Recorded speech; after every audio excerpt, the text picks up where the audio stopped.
ஆன்மீக துளிகள். தங்கம் தரும் பைரவர். தங்கம் தருவதால் இவருக்கு தங்க பைரவர் என்றே பெயர். அதாவது தங்கத்தை சொர்ணம் என்பார்கள். அந்த சொர்ணத்தின் பெயரிலேயே இவர் சொர்ண பைரவர் என்றும் சொர்ண ஆகர்ஷண பைரவர் என்றும் அழைக்கப்படுகிறார். இவர் குபேரனுக்கும் லட்சுமிக்குமே தங்கமும் செல்வமும் அருளியவராம். அப்படிப்பட்டவரை வணங்கினால் நமக்கும் செல்வம் அருள்வார் அல்லவா? சரி, இவருக்கு ஏன் அந்த பெயர் வந்தது? அவரை எப்படி வணங்குவது? அவற்றையெல்லாம் இன்றைய ஆன்மீக துளியாக பார்க்கலாம்.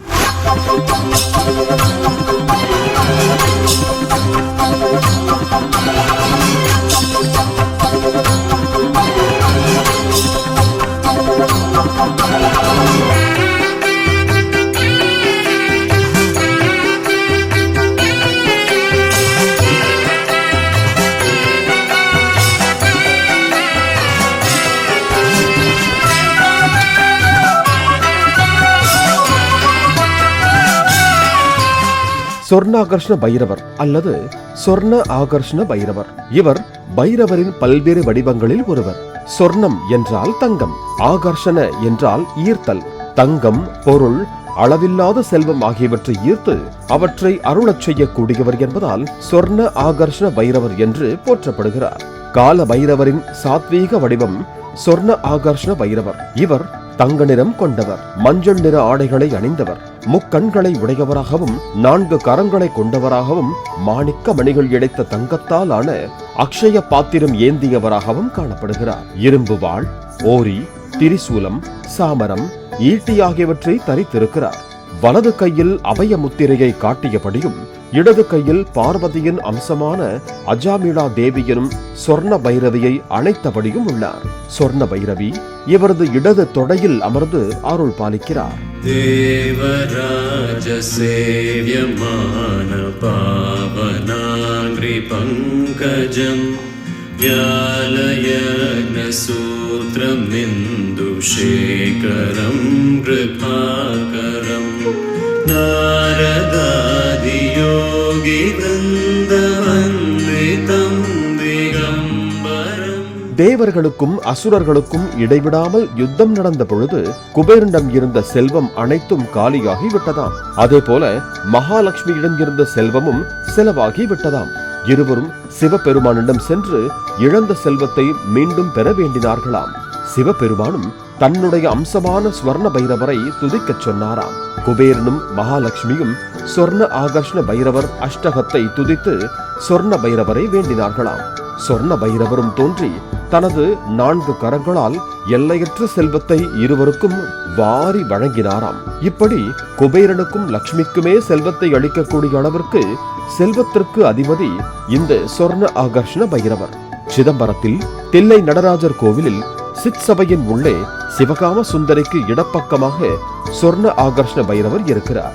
சுமார் 200-300 வருடங்களுக்கு முன்பு அப்போது வாழ்ந்த தில்லைவாழ் அந்தணர்கள் அர்த்தஜாம பூஜையின் போது நடராஜர் அருகிலேயே இருக்கும் சொர்ண பைரவ மூர்த்தியின் பாதத்தில் ஓர் செப்பு தகட்டை மந்திரங்கள் கூறி வைத்துவிட்டு சென்று விடுவார்களாம். மறுநாள் காலையில் வந்து பார்க்கும் பொழுது பைரவரின் திருவருளால் அந்த செப்பு தகடு தங்கத்தகடாக மாறியிருக்குமாம். பின் அதை விற்று வாழ்க்கையை இனிமையாக கழித்தார்கள் என்று சொல்கிறார்கள். எனவே அப்படிப்பட்ட சொர்ண பைரவரை வழிபட்டால் பொருளாதாரம் தொடர்பான பிரச்சனைகள் அனைத்தும் தீரும், கடன் தொல்லைகள் தீரும், செல்வமெல்லாம் வந்து சேரும். சொர்ண பைரவரை தேய்பிறை அஷ்டமியிலும் ராகு காலத்தில் வரும் சனி ஹோரையிலும் தரிசித்து வழிபடுவது மிகுந்த பலனை தரும். தேய்பிறை அஷ்டமியில் அஷ்டலட்சுமியிலும் இந்த பைரவரை வழிபடுவதாக ஐதீகம். அதனால் நாமும் இந்த நாளில் சொர்ண பைரவரை வழிபட்டால் அஷ்டலட்சுமிகளின் அருளும் நமக்கு கிடைக்கும். சொர்ண பைரவருக்கு வடைமாலை சாற்றி வழிபட்டால் சகலவிதமான தோஷங்களும் நீங்கும். கற்கண்டு படைத்து வழிபட்டு வந்தால் குறைவில்லாத செல்வம் சேரும். 5 புதன்கிழமைகள் சொர்ண ஆகர்ஷ்ண பைரவர் சன்னதிக்கு சென்று நெய் தீபங்கள் ஏற்றி வழிபடலாம்.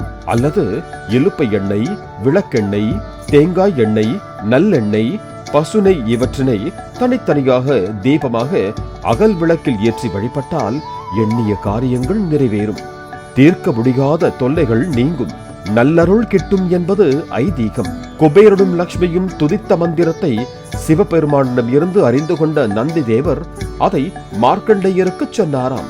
யார் ஒருவர் ஜாதகத்திலோ வாழ்க்கையிலோ தோஷம் இருந்து செல்வம் இல்லாமல் வறுமையில் வாடுகிறார்களோ அவர்கள் இந்த ஸ்தோத்திரத்தை சொல்லி சொர்ண பைரவரை வழிபட்டால் அவர்களது எல்லா தோஷங்களும் நீங்கி அனைத்து செல்வ சம்பத்துகளும் வந்தடையும் என்று நந்திதேவர் கூறினாராம்.